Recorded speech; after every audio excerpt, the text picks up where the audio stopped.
Hi friends, welcome to my vlog. இந்த விலாகில் one day routine video பார்க்கலாங்க. இன்றைக்கி காலையில் எழுந்திரிச்சு வெளியில் வரும்போதே ஜோராக மழை பெஞ்சிட்டு இருந்துச்சுங்க. குட்டீஸுமே எழுந்திரிச்சு வந்து வெளில பார்த்துட்டு அம்மா இன்றைக்கி ஸ்கூல் இருக்குமா இருக்காதா அப்படின்னு சொல்லி கேட்டுட்டு இருந்தாங்க. எதுக்கும் நியூஸ் போட்டு பாருங்கன்னு சொல்லிட்டு இருந்தோம். ஸோ அவங்க நியூஸ் போட்டுட்டு எப்படா லீவ் கரூருக்கு சொல்லுவாங்கன்னு சொல்லி உக்காந்துட்டு பார்த்துட்டு இருந்தாங்க. கரூருக்கு லீவு அப்படின்னவே ஐயா அப்படின்ட்டு குதிக்க ஆரம்பிச்சிட்டாங்கங்க. ஸ்கூல் லீவு அப்படிங்கிறனால குக்கிங்கே கொஞ்சம் லேட்டாக ஸ்டார்ட் பண்ணிவிட்டு லேட்டாக தாங்க முடிஞ்சுது. இன்றைக்கி மெனு பார்த்திங்கன்னா பீக்கங்காய் புளிக்குழம்புங்க. அப்படியே பிரேக்ஃபாஸ்ட்டுக்கு சைட் டிஷ் பார்த்திங்கன்னா இந்த பீக்கங்காய் தொரளியை சட்னி ரெடி பண்ணியாச்சுங்க. நீங்களும் இந்த மாதிரி பீக்கங்காய் தொரளியில் சட்னி செய்வீங்க அப்படின்னா கமெண்ட்டில் சொல்லுங்கள். குட்டீஸ் லீவுங்கிறனால அம்மா இன்றைக்கி ஏதாவது ஸ்பெஷலாக செஞ்சு தாங்க, ஏதாவது ஸ்நாக் ஐட்டம் இந்த மாதிரி அப்படின்னு சொல்லிகிட்டே இருந்தாங்க. இன்றைக்கி கார்த்திகை தீபம் பரணி தீபம் ஏற்றலான்ட்டு இருக்கேங்க. அதனால் இன்றைக்கி வீடு க்ளீன் பண்ணிகிட்டு இருந்தேன். ஈவினிங் செஞ்சு தரேன் அப்படின்னு சொல்லிவிட்டு அவங்கக்கிட்ட சமாளிச்சுட்டே இருந்தேன்.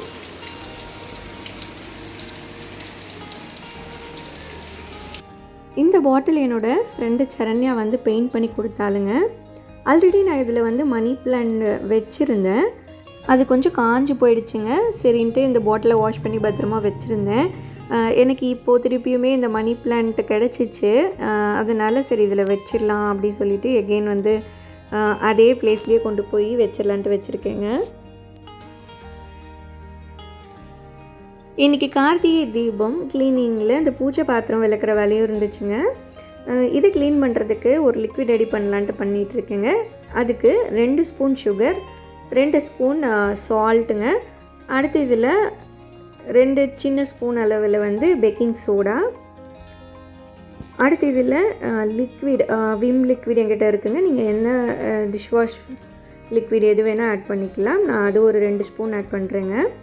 அதுக்கப்புறமா வினிகர் இருந்துச்சுன்னா 2 ஸ்பூன் ஆட் பண்ணிக்கலாங்க. இல்லைன்னா லெமனோட எசன்ஸ் கூட ஆட் பண்ணிக்கலாங்க. நீங்கள் வினிகர் இல்லைன்னா இதை யூஸ் பண்ணிக்கலாம். இந்த மெத்தட் பார்த்திங்கன்னா நான் ஒரு ஷார்ட்ஸ் வீடியோவில் தாங்க பார்த்தேன். அவங்க பார்த்திங்கன்னா இந்த லிக்விட் ரெடி பண்ணிவிட்டு பூஜை பாத்திரமாக ஜஸ்ட்டு டிப் பண்ணி எடுக்கிறாங்க. பளிச்சு பளிச்சுன்னு ஆகுது. சரி நம்மளுமே இன்றைக்கி டிப் பண்ணி பார்த்துடலாங்க. லிக்விட் ரெடி ஆகிடுச்சு. நம்மளுக்கு எந்த அளவுக்கு ரிசல்ட் இருக்குன்ட்டு நான் ஃபஸ்ட்டு டிப் பண்ணி பார்த்தேன். எனக்கு ஒன்றும் அந்தளவுக்கு பளிச்சுன்னு ஆன மாதிரி தெரியலைங்க. எப்பவும் போல் க்ளீன் பண்ணுற மாதிரியே இந்த லிக்விடை தொட்டுட்டு நல்லா தேய்ச்சி எடுத்து, ரொம்ப தேய்க்கணும்னு அவசியம் இல்லை, லைட்டாக தேய்ச்சோன்னாவே நம்மளுக்கு கொஞ்சம் பளிச்சுன்னு ஆயிடுதுங்க.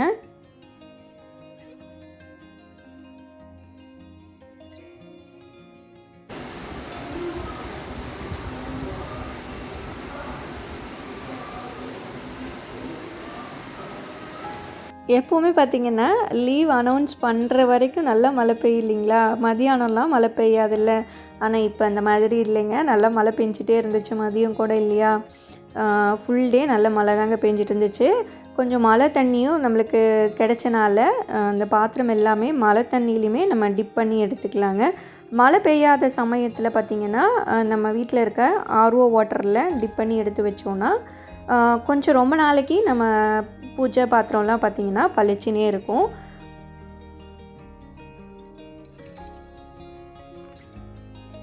க்ளீனிங் ஒர்க் எல்லாமே ஒரு வழியாக முடிஞ்சதுக்கப்புறமா விளக்கு எல்லாமே தண்ணியில் போட்டு எடுத்து வச்சிட்ருக்கேங்க. யூஸ்வலாக எப்போவுமே வாசலில் முன்னாடி கோலம் போட்டு தான் விளக்கு வைப்போம் ஈவினிங்கு. ஆனால் இன்றைக்கி மழை பெஞ்சிட்ருக்கனால அது பாசிபிள் இல்லைங்க. குட்டீஸ் எல்லாமே விளக்கு வைக்கிறதுனா ரொம்ப ஈகராக இருக்காங்க. அம்மா நான் தான் விளக்குக்கு எண்ணெய் ஊற்றுவேன், திரி போடுவேன் அப்படின்னு சொல்லிக்கிட்டு. கார்த்திகை தீபத்துக்கு முதல் நாள் பரணி தீபம் ஏற்றணுன்னா பரணி தீபம் ஏற்றிட்டு கார்த்திகை தீபம் அன்றைக்கி ஏற்றிட்டு அடுத்த நாள் ஏற்றணுன்னா 3 days நாங்கள் யூஸ்வலாக ஏற்றுவோங்க. சில பேர் கார்த்திகை தீபத்தை அன்றைக்கி ஏற்றி அதுக்கப்புறம் கண்டினியூஸாக 2 days ஏற்றுறாங்க. இன்னும் சில பேர் இந்த மாதம் ஃபுல்லாகவே வந்து வாசலில் விளக்கு வைக்கிற பழக்கமும் வச்சுருக்காங்கங்க. பக்கத்தில் இருக்க விநாயகர் கோயிலுக்கு போய் தீபம் வச்சுட்டுங்க வீட்லேயுமே தீபம் ஏற்றி முடிச்சாச்சுங்க. குட்டீஸ் கேட்டதுக்கு ஈவினிங் ஏதாவது செஞ்சுக்கலான்னு சொல்லி சமாளிச்சுட்டு இருந்தேன் இல்லைங்களா. ஈவினிங் ஆனோடனே என்னம்மா செய்கிறதுன்ட்டே இருந்தாங்க. அவங்களே ஒரு ஷார்ட்ஸில் பார்த்துட்டு இந்த இன்க்ரீடியன்ஸ்லாம் வீட்லேயே இருக்குல்லம்மா இதை செய்யலாம் அப்படின்ட்டாங்க. தன்ஷி வந்து ஸ்வீட் ஐட்டம்னோடனே நான் செய்கிறேம்மான்ட்டு இன்வால்வ் ஆகிட்டாளுங்க. இந்த சாக்லேட்டுக்கு பார்த்தீங்கன்னா ஜஸ்ட்டு 3 இன்க்ரீடியன்ட்ஸ் இருந்தால் போதுங்க. 1/2 கப் கொக்கோ பவுடர், எந்த கப் எடுக்கிறோமோ அதே அளவுலேயே 3 இன்க்ரீடியன்ட்ஸுமே ஆட் பண்ணிக்கலாங்க. செகண்ட் இன்க்ரீடியன்ட் பார்த்தீங்கன்னா 1/2 கப் நாட்டு சர்க்கரை. தேர்ட் இன்க்ரீடியன்ட் பார்த்தீங்கன்னா மெல்ட் பண்ண பட்டர். அவ்வளோதாங்க, இந்த 3 இன்க்ரீடியன்ட் தான். இதை நல்லா மிக்ஸ் பண்ணிவிட்டு ஃப்ரீசரில் 2 to 3 ஹார்ஸ் வச்சோன்னா நம்மளுக்கு சாக்லேட் செட் ஆகி ரெடி ஆகிடுமாங்க. எங்ககிட்ட சாக்லேட் மோல்டு இல்லைங்க, அதனால் கப் கேக்கோட அந்த மோல்டுலேயே இப்படி ஊற்றி வச்சுட்டோங்க. ஃப்ரெண்ட்ஸ், நம்ம சேனலை இப்போ தான் ஃபர்ஸ்ட் டைம் பார்க்குறீங்கன்னா மறக்காமல் சப்ஸ்கிரைப் பண்ணிக்கோங்க. பக்கத்தில் இருக்க பெல் ஐக்கானும் கிளிக் பண்ணிக்கோங்க.